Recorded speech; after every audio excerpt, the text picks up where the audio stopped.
नमस्कार दोस्तों, आज आपके सामने ले गया हूं जीएसटी पोर्टल अपडेट। दोस्तों, जीएसटी पोर्टल पे जनवरी मंथ में बहुत सारी अपडेट्स आई हैं जो कि रिटर्न, रिफंड, पेमेंट, रजिस्ट्रेशन से रिलेटेड है। और भी बहुत सारी अपडेट्स है जिसको आज मैं बताऊंगा।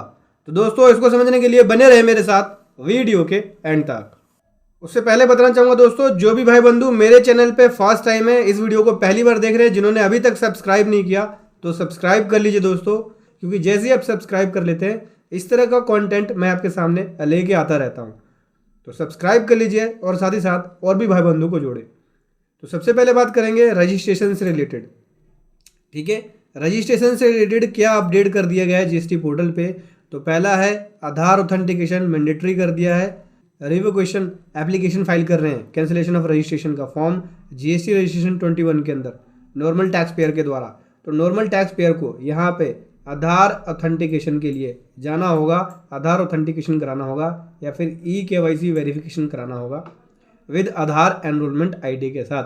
मतलब कि आधार एनरोलमेंट आईडी के साथ आपको वेरीफाई कराना पड़ेगा, KYC, जहाँ पे आप आधार के लिए अप्लाई करेंगे और उसके एनरोलमेंट आईडी को देंगे और साथ ही साथ कुछ डॉक्यूमेंट्स हैं जो कि आपको अपलोड करना होगा जो KYC के अंदर है। जैसे पासबुक हो गया, बैंक के पासबुक को भी कर सकते हैं, वोटर आईडी कार्ड है तो वो भी कर सकते हैं, लाइसेंस है आपके पास, ड्राइविंग लाइसेंस तो वो भी लगा सकते हैं, पासपोर्ट भी लगा सकते हैं KYC के लिए।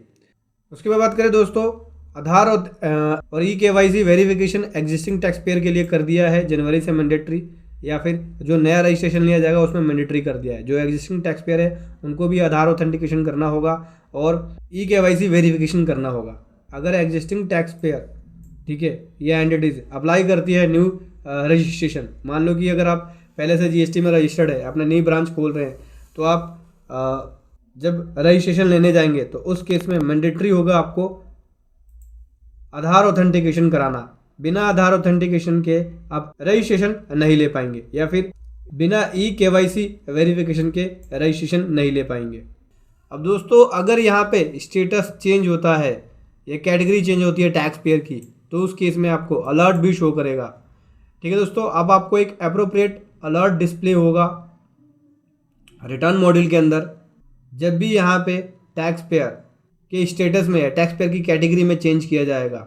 ठीक है, टैक्स ऑफिसर्स के द्वारा हो गया या फिर रजिस्ट्रेशन आपका कैंसिल होता है, रिवोकेशन होता है, ठीक है, कैंसिलेशन एप्लीकेशन होता है या फिर कंपलसरी विड्रॉल होता है कॉम्पोजिशन लेवी से, तो उस केस में भी आप अलर्ट शो करेगा आपको यहाँ पे।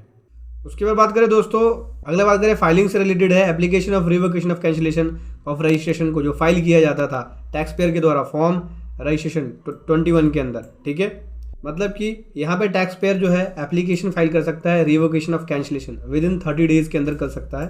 ठीक है, जिस दिन उसका जीएसटी नंबर कैंसिल हुआ या फिर ऑर्डर जो पास हुआ कैंसिलेशन का।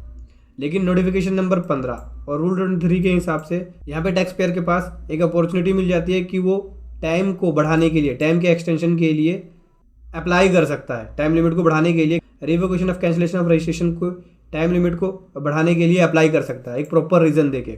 ठीक है, मतलब कि 30 डेज़ के बाद भी यहाँ पे 90 डेज़ का टाइम मिल जाता है।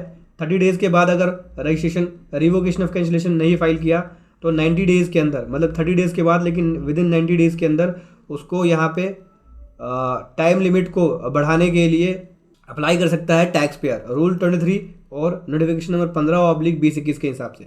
तो अब यहाँ पे टैक्स पेयर जो है रिवोकेशन ऑफ कैंसिलेशन 30 डेज़ के बाद भी फाइल कर सकता है, लेकिन उसे विद इन 90 डेज़ के अंदर फाइल करना होगा।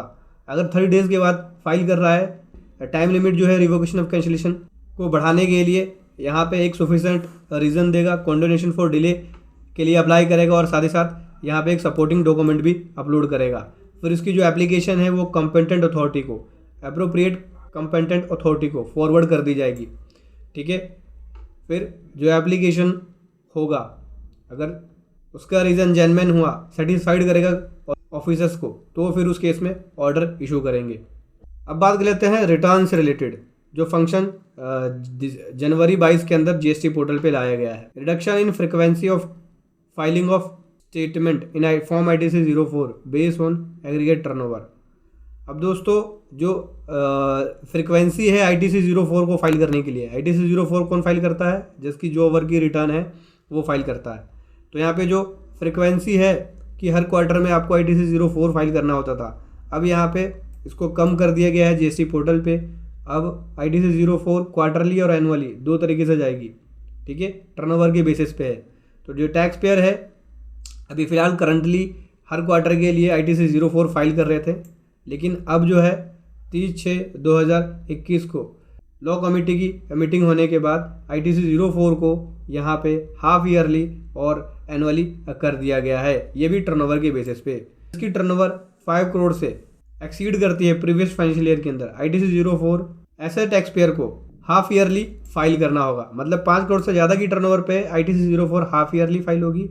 और अगर यहाँ पे टर्नओवर 5 करोड़ से कम है तो उस केस में टैक्स पेयर को एनुअली यहाँ पे ITC 04 को फाइल करना होगा। एनुअल बेसिस पे अब ITC 04 को फाइल कर सकते हैं जिनकी टर्नओवर 5 करोड़ से कम है। एचएसएन की सर्च फंक्शनलिटी के अंदर अपडेट कर दिया गया है, मैंने ये अपनी पुरानी वीडियो में बताया भी है।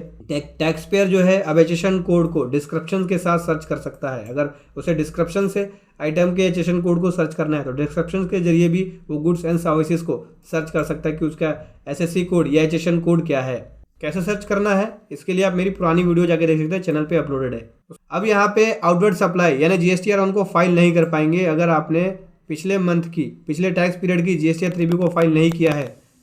दोस्तों अगर आपने यहाँ पे पिछले मंथ की या पिछले टैक्स पीरियड की GSTR 3B को फाइल नहीं किया है तो आप R1 फाइल नहीं कर पाएंगे, उसको भी ब्लॉक किया जा रहा है GST पोर्टल पे। जो नोटिफिकेशन इशू किया गया है, नोटिफिकेशन नंबर 35/2021 का 24 सितंबर 2021 को जो इशू किया गया है, उसका यूज़ करते हुए GST पोर्टल पे इम्प्लीमेंट कर दिया गया है कि अब आप GSTR उनको फाइल नहीं कर पाएंगे, अलाउ नहीं करेगा अगर आपने 3B प्रीवियस टैक्स पीरियड की फाइल नहीं करी है। तो मंथली वाले अगर प्रीवियस मंथ की अगर फाइल नहीं करेंगे और क्वार्टरली वाले अगर प्रीवियस क्वार्टर की फाइल नहीं करेंगे तो उनका R1 फाइल नहीं हो पाएगा, यानी प्रीवियस मंथ या प्रीवियस क्वार्टर की 3B फाइल होनी चाहिए। रिफंड से रिलेटेड समझ लेते हैं क्या अपडेट कर दिया गया है। अब आप जब रिफंड एप्लीकेशन फाइल करने जाएंगे तो आपको मैसेज डिस्प्ले होगा और दोस्तों साथ ही साथ आपको ऑर्डर का स्टेटस भी दिखेगा, रिफंड ऑर्डर का स्टेटस, ठीक है। लॉगिन करके या बिना लॉगिन किए आप रिफंड के ऑर्डर को देख सकते हैं कि रिफंड सेक्शन हुआ है या नहीं हुआ है, रिजेक्ट हुआ है, क्या हुआ है, पार्सली सेक्शन हुआ है तो वो भी आपको दिखाई देगा। दोस्तों आधार ऑथेंटिकेशन मैंडेटरी कर दिया है रिफंड एप्लीकेशन फाइल करने जाएंगे, ठीक है। चाहे IGST आपने पे किया एक्सपोर्ट ऑफ गुड्स के ऊपर या रिफंड एप्लीकेशन फाइल करने जा रहे हैं RFD 01 तो उस केस में आधार ऑथेंटिकेशन मैंडेटरी कर दिया है। सिंपल है, अब GST सिस्टम डाटा तभी ट्रांसमिट करेगा आइस गेट को जब आपका आधार ऑथेंटिकेशन कंप्लीट होगा या फिर eKYC अपडेट होगा। eKYC के अंदर आपने डॉक्यूमेंट को अपलोड किया है या फिर यहाँ पे टैक्स पेयर RFD 01 को फाइल करने जाएगा तो वो अलाउ नहीं करेगा, उसको यहाँ पे आधार ऑथेंटिकेशन भी करना होगा या अपडेट करना होगा eKYC डॉक्यूमेंट को, तभी यहाँ पे वो रिफंड एप्लीकेशन को फाइल कर सकता है। अब दोस्तों बात कर लेते हैं पेमेंट के बारे में। तो दोस्तों यहाँ पे जो बैंक नेम है, जिन बैंक का नाम मर्ज हो गया है तो GST पोर्टल से उन बैंकों का नाम हट जाएगा। लगभग आस्ट-वाइल 25 बैंक है जो कि ऑथराइज किया गया है GST पेमेंट के लिए। अब रिमेनिंग केवल 17 बैंक ही जो है वो रह जाएंगी GST पोर्टल पे पेमेंट्स को करने के लिए, मर्ज होने के बाद जो बैंक बच गई हैं। पहले 25 बैंक थी, आस्ट-वाइल 25 बैंक जिसका यूज़ करके आप GST चालान पे कर लेते थे, अब केवल 17 बैंक है जिसका आप यूज़ करके चालान को पे करेंगे मर्ज होने के बाद।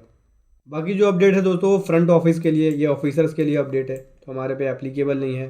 तो यही है, GSTN ने GST पोर्टल पे अपडेट कर दिया है। जब भी आप GST पोर्टल का यूज़ करें तो इन बातों का ध्यान रखें। वीडियो कैसी लगी ज़रूर बताएं। Thank you so much. जय हिंद, वंदे मातरम।